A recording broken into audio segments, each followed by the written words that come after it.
What if cuttlefish speak in arm waves and color? AI can test it now. You'll see proof and 3 signals, and how AI cracks them. Welcome to the Deep Dive. This is where we unpack the most fascinating sources, find those key insights, and really help you get a handle on complex topics. That's the goal. And today we're plunging into the ocean's depths to explore some truly astonishing creatures. The cuttlefish. Ah, yes, the aliens of the sea. A good description, really. It really is. They're these chameleon-like masters of disguise, but what's really emerging now is how they might be communicating in ways that could, well, fundamentally change how we think about language itself. Especially non-human language, yeah. And how AI is becoming this crucial tool to even perceive it. Exactly. So our mission today is to explore how these, well, voiceless creatures might actually be talking using their arms, their incredible skin. And crucially, how artificial intelligence is now the key, really, to potentially cracking their very complex code. It feels like we're peering into uncharted waters of intelligence. So let's dive in. Let's do it. Okay, so picture this. 2025, a research team makes this genuinely groundbreaking observation. Well, they see cuttlefish making these distinct wave-like arm gestures at each other. Not random flailing, but specific movements. yeah, that's the key part. Distinct movements. It immediately raises that question, that almost science fiction question. Could AI decode this visual language? Precisely. And what's striking is how deliberate these gestures seem. Sophie Cohen-Bodénès and Peter Neary, the researchers involved. The neuroscientist and a computational modeler, a great combo. Right. They formally described 4 distinct arm wave gestures in that 2025 study. They're really quite specific. Okay, so what do they look like? Can you paint a picture for us? Sure. So first there's the up sign. One pair of arms goes straight up, kind of like, Little disco move, staying live. yeah, sort of. While the other arms twist in front. Then you have the side, all arms sweep to one side, and the body often tilts, like it's pointing or leaning. Okay. Then the roll, this one's different. Arms fold down, under the head, like they're tucking into a ball. Eyes often bulge a bit. Yeah. And finally, the crown. Arms splayed out and up, tips meeting above the head, forming this kind of pointed arch. Almost regal, you could say. Wow. Okay, so 4 very distinct visual signals using their arms. Were they just quick flashes or? That's a really important point. No, not quick flashes. The research highlighted that these are often long-lasting, several seconds even. Okay. And importantly, rhythmic. There's a repeated undulation. But here's what really suggests complexity. They can be combined, sequenced. Ah, so like words in a sentence that hints at structure, maybe a grammar. Exactly. Strongly hints at it. And it points towards conversation because they found clear evidence of, well, two-way interaction. How so? Well, Cohen-Bodénès and Neary saw that when one cuttlefish signed, another would often, wave back. It responded. It responded. Yeah. And they even tested this with videos. Showed a cuttlefish a video of a gesture. And it often responded. Sometimes mimicking, sometimes using a different sign. It wasn't just random. It was clearly an interaction. An aquatic sign conversation almost. that alone is fascinating, a visual sign language. But you mentioned something even more surprising, that these signals might not just be visual. Right. This is where it gets really wild. These arm waves, they actually generate faint but distinct vibrational patterns in the water. Vibrations. How do they figure that out? With hydrophones, underwater microphones, they recorded the subtle pressure waves created by the arm movements. Okay. Then, the clever part. They played back only the recorded vibrations to cuttlefish that couldn't see anything. They were out of sight. And the cuttlefish? They waved back. They responded to the vibrations alone. Whoa. And, crucially, they only responded consistently to the original vibration patterns. If the researchers played scrambled or reversed vibrations, the response wasn't consistent. So they could feel the difference. They were hearing or feeling the signal through the water. Precisely. It suggests they're using organs like their statocysts for balance and movement sensing, and maybe that lateral line-like system fish have, to detect these pressure changes. It's the first real evidence for communication via waterborne vibrations in cuttlefish. That's genuinely a breakthrough. Okay, so arm waves, vibrations. But cuttlefish are most famous for their skin, right? The instant color changes. Absolutely. They're a chameleon of the sea reputation. Those chromatophores, the specialized cells, allowing instant pattern and color shifts. And that's not just for hiding, is it? It's communication, too. Oh, massively. It's a huge part of their communication. Yeah. You have to think of their visual signals as multi-layered. It's skin patterns, plus arm postures, plus body movements, all potentially happening at once. Can you give an example? Sure. Male courtship is a classic. A male might flash these intense zebra-like stripes, extend a specific arm towards the female. Sometimes they even squirt a little ink, maybe for dramatic flair. Huh, dramatic flair, love it. Right. Or in a rivalry facing another male, they might go jet black. Or adopt really high contrast patterns, flatten their body, all to look bigger, more intimidating. Whereas retreat might be signaled by... Going pale. Losing color often signals submission or retreat. It's a very dynamic, color-coded body language. And how does this link back to the arm waves we started with? Well, the researchers, Cohen-Bodénès and Neri, they observed that the arm gestures are almost always accompanied by some kind of skin pattern or color change, even subtle ones. Ah, so it's a package deal. The arm wave is part of the message, the skin pattern is another part? Exactly. The full message seems to be this combination of posture and pattern, maybe even a vibration too. It's incredibly rich. Which makes sense when you think about their vision, right? They see things we can't, like polarized light. Absolutely. Their visual system is extraordinary. They perceive polarization, find details of contrast. It opens up possibilities like covert signals. Covert signals, like secret messages. Kind of. Messages sent using patterns of polarized light that are only visible to other cephalopods.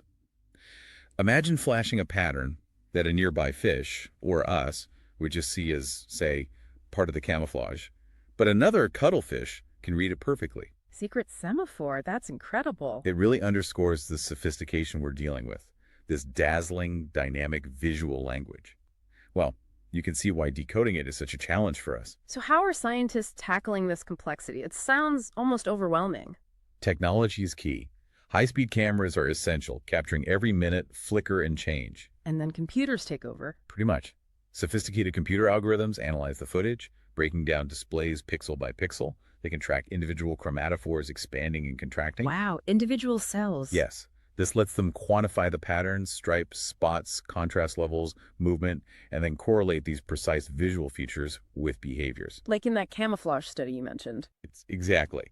A 2023 study showed cuttlefish trying out multiple patterns rapidly, like milliseconds, before settling on the best camouflage, a visual trial and error. So they're getting really precise data, and that's where AI comes in as the interpreter. That's precisely it, because humans, well, we just can't process that much complex visual data simultaneously.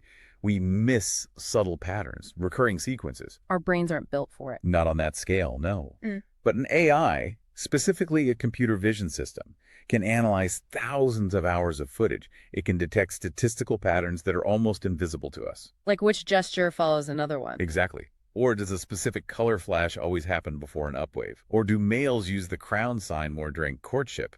These subtle correlations are what AI excels at finding. And the 2025 study team is using AI now. They are.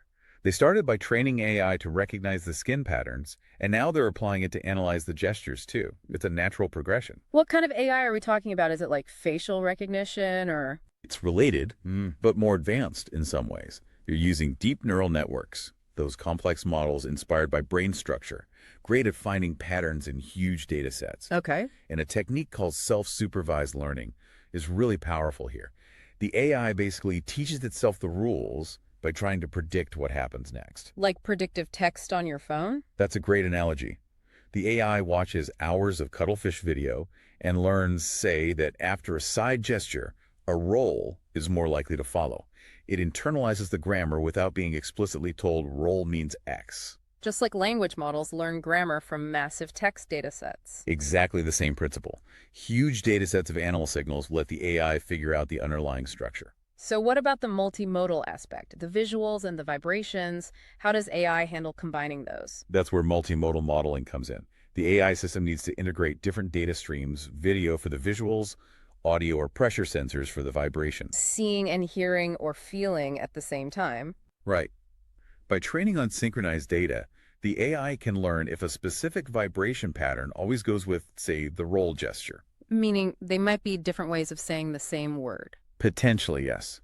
Or the vibration might add extra information, like the intensity or duration, adding nuance, like tone of voice or an exclamation mark for us.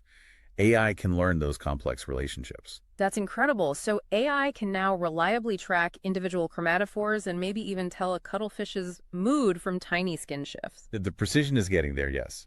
It allows for quantifiable, repeatable analysis, moving beyond just subjective observation. And this isn't just happening with cuttlefish, right? You mentioned a wider context. Absolutely. That 2025 study was a finalist in the Color Data Science Doolittle Challenge, a big competition focused specifically on achieving two-way communication with animals using AI. A Doolittle challenge. Love it. Who won that year? A dolphin communication project took the top prize, but the Cuttlefish team's recognition shows how important this area is becoming.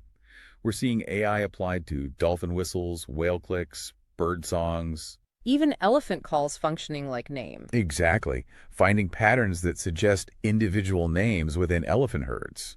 It takes immense patience, hours of observation, but AI helps find those signals in the noise. And looking ahead, there's this almost sci-fi concept, a robotic cuttlefish arm. Yeah, that's the next frontier being developed now. A soft robotic arm controlled by AI designed to mimic cuttlefish gestures and even color changes using lights. So you could have a robot arm in a tank waving upside with the right light flicker. And see if a real cuttlefish responds with, say, roll crown. It's basically a Turing test for cuttlefish communication. That's exactly what it is. It tests if we've truly cracked some part of their code. Can we speak to them in a way they understand and respond to meaningfully? It would be a massive leap. Okay, so we have gestures, patterns, vibrations, AI decoders, robot arms. Which brings us back to the core question. Does all this add up to a true language? How does it stack up against scientific criteria? Right, that's the million-dollar question. Scientists usually look at three key things: structure, reference, and two-way interaction. Okay, let's break those down. Structure or syntax? Here, there's definitely promising evidence. Those four arm waves, they're like stereotyped units of basic vocabulary, and the fact they can be combined, put in sequences. Hints at grammar. It hints strongly at a rudimentary grammar. We don't know the rules yet. Does up then roll mean something different than roll then up? But the potential for structure is there. AI is crucial for mapping these potential sentences. Okay, so structure gets a maybe, leaning towards yes. What about reference or semantics? Does a signal mean a specific thing? This is the big hurdle, the really tough one.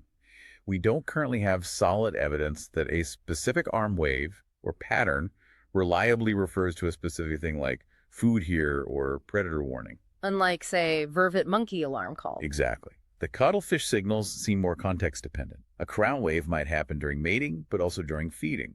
So does crown mean I'm interested, or look at this food, or something else entirely? The meaning might depend heavily on the situation, or maybe on combination with other signals. That's the current thinking. Maybe upwave plus a certain skin pattern means hello, but upwave alone doesn't. Finding that consistent link signal X always means thing Y. That's the key test for reference, and it hasn't been met yet. Got it. So reference is the big question mark. What about the third test? Two-way interaction or pragmatics, dialogue? Here the evidence is much stronger. Really compelling, actually. As we discussed, the 2025 study showed clear back and forth, cuttlefish responding to each other, responding to videos, even responding to the vibrations. There's a clear signaler and a responder, a conversation dynamic. Precisely. It looks like a genuine dialogue-like exchange. And those robot arm experiments, they're designed to push this further to see if we can achieve a sustained interaction, not just a single reply. Okay, so summing up, we've got promising signs of structure, strong evidence of interaction, but the specific meaning, the reference, is still largely a mystery. That's a fair summary.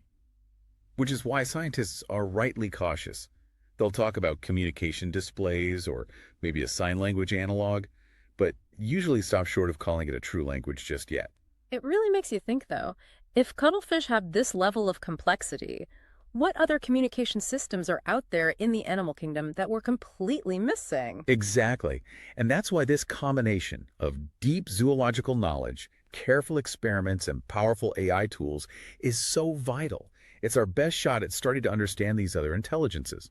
These aliens are perhaps becoming a little less alien. It feels like we're getting closer to understanding them on their own terms. So is a Google Translate for cuttlefish around the corner? Maybe not right around the corner, but the pace of discovery is accelerating incredibly fast. We found the letters, those arm waves. We suspect a complex multisensory alphabet involving color, posture, vibration. And we have the tech now to start decoding it. We do. The tools and the methods are rapidly improving. So the day might actually come when we can go to a reef, use some device to make the right gesture, the right pattern, the right vibration. And effectively say, hello, Cuttlefish. And maybe, just maybe, they'll wave back. The ultimate deep dive, of course, will be figuring out exactly what that wave back truly means. A fascinating place to leave it. There's so much more to discover.